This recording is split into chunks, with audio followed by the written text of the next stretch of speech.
could only be Eddie and the Hot Rods, and Barry and Simon are with us now. It's lovely to see you. Thank you so much for coming in. I want to say congratulations first off. You've brought with you an award from last night, the Vive le Rock Award. Yes. Just tell us a little bit more about that and kind of what it was like being given it. Oh, it was really good. It was a big party night, really. It was anybody and everybody was there, you know, from the past and as well as the future. It was great. There was loads of people being drinking and stuff, so it was fun. Living up to the punk era and the rock and roll movement, I guess. That's oh yes, yeah. Yes. Barry, you know, 1975. When you were part of that founding group, did you ever imagine you would get to beyond 40 years? No, we thought it was something to do for a few years. Where we came from was a small town. There's not a lot to do, so we thought, oh, let's get a band together. And we were lucky enough to be able to get loads of work playing around the pubs and things. So yeah, we didn't think it was going to last forever, but it hasn't done bad. It's a phenomenal success, and there are, you know, legions of fans out there who are still clamouring to see you. Yeah. Simon, you know, the decision therefore to end the touring, you know, it begs the question why. I think we kind of just got to a point where we toured all around the world. You know, we've all got families and bits and pieces, and I think we just got to a stage where we kind of went, you know, it's been 40 odd years, myself 21 years, and we just kind of thought we've done it. We've done everything we wanted to do, literally, and we said, let's knock it on the head. You know, we've all got different projects. I've got other little side projects with another band. Richard, the guitar player, he's got a solo project. So we did sit there and we said, right, April, that is it. No more.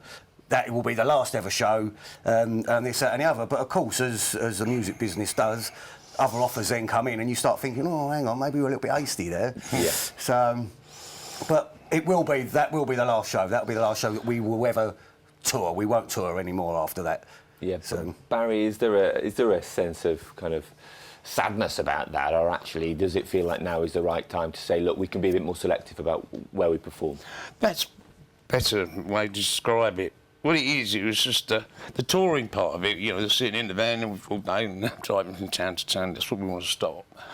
And Simon just said, we're not going to do festivals and things like that. We're going to do a few shows and stuff like that.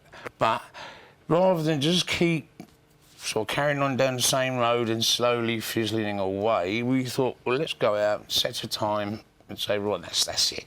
Yeah. You know, we've done it.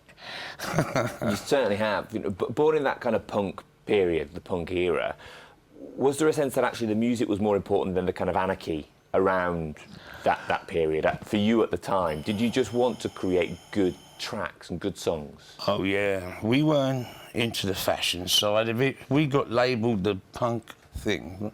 We weren't really punks. We didn't know what a punk was. We were a rock and roll band, you know, that played music we liked, and we were like a common denominator of all the musicians in the band putting their two penneth in. And what came out of it was Eddie and the Hot Rods with a bit more gusto and a bit more power. And people seem to like that. Yeah. Yeah, it was a breath of fresh air then, and it still lives on now, doesn't it?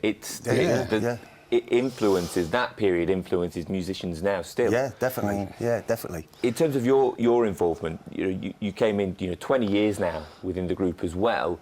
You know, have you seen the way in which it has changed? Members come and go. You know, Barry has been there forever, but you know, have you seen that kind of progression?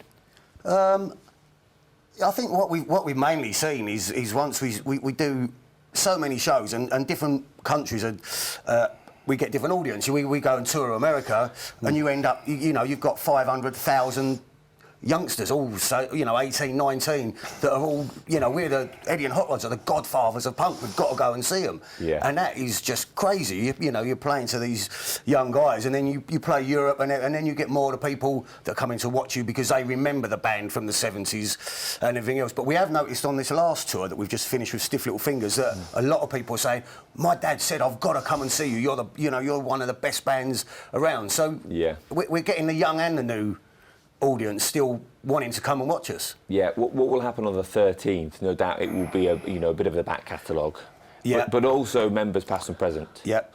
Yeah. It's going to be a celebration, really, just of the lives of the Hot Rods. And like Steve, Simon's uncle, who's the original drummer. Yeah. And so everyone will be turning up, and they're all going to get up and do a few songs. Yeah. Lots of, from the last 40 years, that everybody will be there. It's just going to be, we've got a few special guests as well. It's going to be fun. Uncle Steve putting you in your place, saying, hang on a minute, hang on to sticks. Yeah, put the other way round.